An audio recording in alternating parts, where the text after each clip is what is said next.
Hey guys, ayan. So, ginabi na tayo, no? Hi. Hi. Where are you?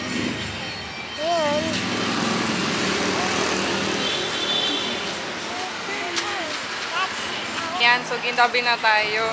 Galing tayo ng swim practice sa Muntinlupa. Galing tayo Muntinlupa. So, dumiretso tayo dito sa... Dumiretso tayo dito para magpagawa ng ating fog lights muna. Kasi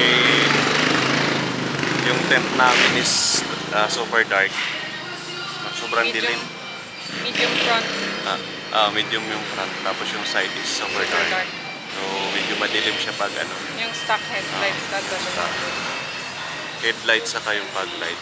Stock siya. So, ang plan namin is paggawa ng ano, papalitan yung stock ng headlight or fog light muna ngayon. Kasi hindi pa siya pwede palitan ng headlight. Wala pang stock. So, siguro next time, yun, upgrade natin. Pa-plan namin, upgrade yung headlight naman para hindi na ganun kadilim pag biyahe, lalo sa long drive. Nung time na bumaba kami ng Baguio, gabing-gabi na, ang hirap, sobrang dilim talaga. Kaya, for the safety, kailangan na rin palitan para makikita mo talaga yung daan.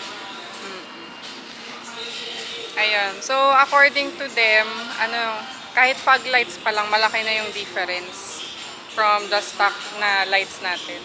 Ayan. Kasi yung output niya is 5 to 10 times daw yung brighter. Kahit fog lights pa lang siya. So, for all weather yung ikakabit dito. Ayan. So, andito na siya. Papakita natin kung ano yung stock natin na ilaw dun sa tint natin na from inside. Tsaka from dun sa super dark na tint sa gilid. Ayan. So, yung front is medium. Yung all sides wraparound is super dark. So, tignan natin yung ilaw mamaya.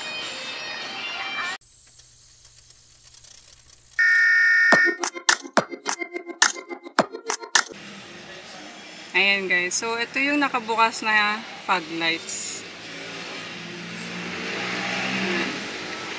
Ito yung may headlights, low beam. Ito, fog lights. Ayan. Ito yung wala. Ang tint natin is medium. Ayan. Punta naman tayo dito sa super dark. Ayan. Ito yung super dark. Tignan natin mamaya yung balik tayo sa medium. Medyo maliwanag pa dito. Medium tint and stock fog lights. Super dark stock fog lights. Update natin mamaya pag nakabit na yung upgraded stage 2 projector fog lights.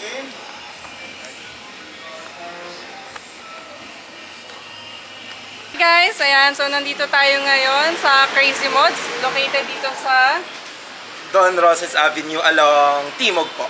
ayan. So, nandito tayo kasama si Sir Romel. Ano bang gagawin natin dito sa Ford Territory? Yan, this one is for Ford Territory Gen 1 or yung 2022, if I'm right? Yeah. 2022 year model po. Pero mostly kasi ang ginagawa lang natin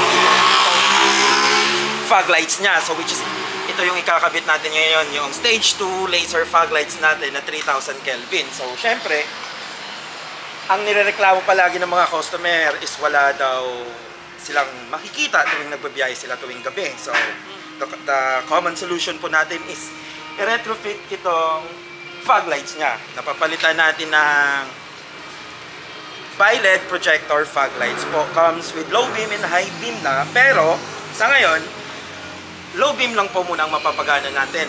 Until such a time na magpapa-retrofit din si ma'am ng kanyang headlight. So, ang problema kasi talaga ni ma'am dati, baka daw ma-void yung warranty ng whole electrical area or parts ng kotse ni ma'am. So, may kausap kasi tayo last day na agent din ng Ford.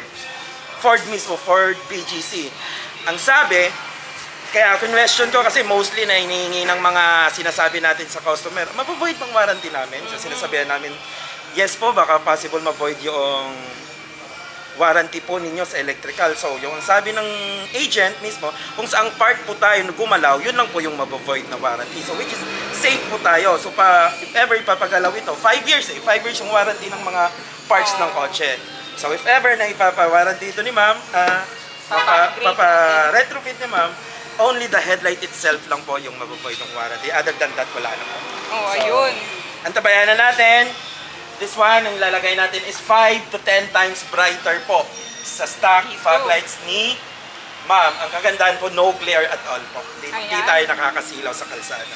Because of the cut-off light po ng ilalagay natin na projector. So, Saka malaki talaga yung difference din, yes no? po, malaking difference po. Ayan. Yun lang. Ayun, na-explain na ni Sir Romel. Balikan natin mamaya kung ano itsura niya after. Okay, thank you. Bye-bye! Ayan na, sir. Anong color yan? 6,000 Kelvin po, which is yung super white po natin na laser. Ganda. Ito po yung built-in po na fog light projector natin. This one is KUS, one of the biggest retrofitter business worldwide. Itong brand po natin. So tayo yung kinuha dito sa Pilipinas as their service provider po. So exclusive lang po to sa amin. Wala na pong ibang brand na gumagamit. Wala na pong ibang dito nyo lang makikita na gumagamit. Tayo lang po. Crazy Moods. Saka parang kita mo yung quality niya dun pa lang. Kitang-kita. Compared do sa mga plug and play na... Ito po yung fog lights, laser projector po natin. Built-in chipset po ito sa loob. Comes with high and low beam po. 6,000 Kelvin. May warranty. 3 years warranty po ito. Anything happens naman sa projector natin, free of charge. Ganda, oh. Kitang-kita niyo yung quality. This one. Waterproof, exclusive of course. lang yan dito, ah. Yes po. And by the way, this si ma'am po pala, naka-avail ng 30% natin na raffle promo nung last nag-raffle tayo nung November. So, yun, in-avail po ni ma'am dito sa Fog Lights Projector. Thank you, Crazy Mods.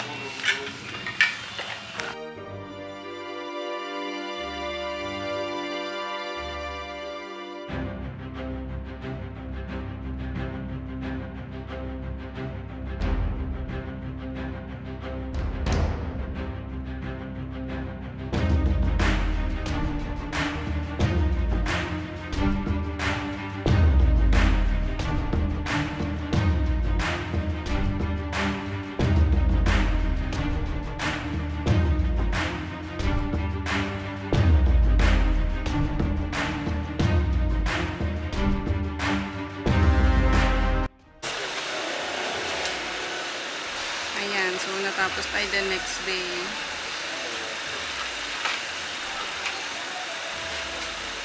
Mahirap pala yung ano ni Ford, no? Mahirap ang pagkabit. Pero Ford day tayo ngayon. Ayan, Wild Truck, saka Explorer, saka ito, Territory.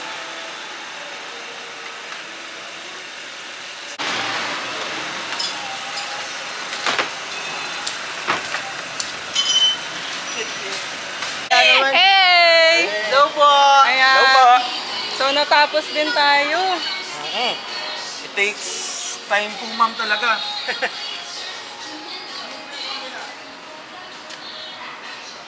Magiging maliwanag ng ating biyahe. Susunod yan yung paglight. Ano naman? Headlights naman ma'am.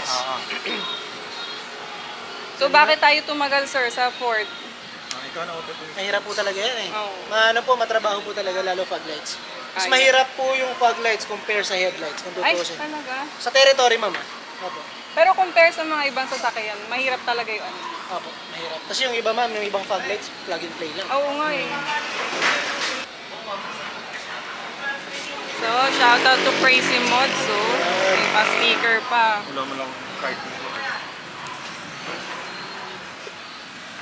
Ayun, yeah. S2, output check.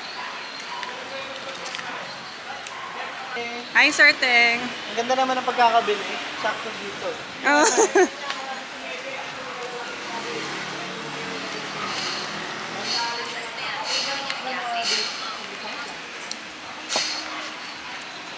Yan, ganda.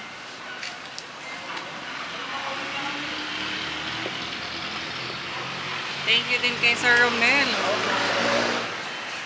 Thank you mga sir. Hello, ingat po kayo. Thank you.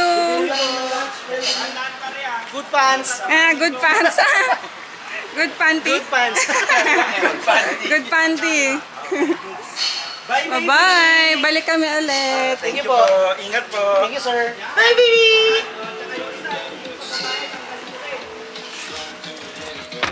Bye-bye. Po. Ayan na yung ano natin. Liwanag na no kahit daytime. No? Dapat pakita mo nun. Ito yung Baba mo. yung tint natin sa daytime. Medium tint. So, So, ito yung ano natin, lights natin, fog lights sa daytime. So, maliwanag na siya ngayon pa lang. So, mamaya, paggabi na, makikita natin mas maliwanag pa siya. O, tara na, let's go, lilipad na tayo. Good evening guys. So yan, kakatapos lang namin magpalit ng headlights sana yung papalitan namin, pero try muna namin yung pag light para makita namin yung difference.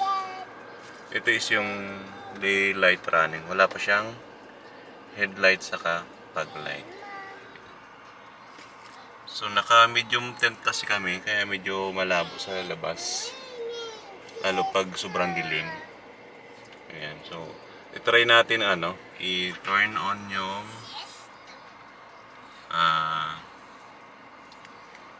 ito is yung stock pa ng headlight. Ayan, headlight yan. Nakikita nyo maliwanag din. Pero pag sa sobrang dilim, hindi naman pwede i-high beam palagi. Ito yung high beam niya yan. Pero nakakasilaw. Pag ganyan,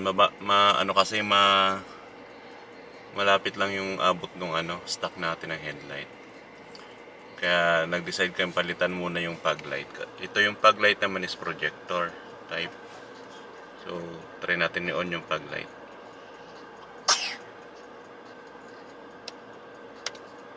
Ayan, headlight. Ayan, may fog light na. Diba? Sobrang liwanag. Mas malawak na yung naabot niya. Ayan, headlight, fog light. Para mas malakas pa sa headlight no? Off natin yung headlight. Wait, yan.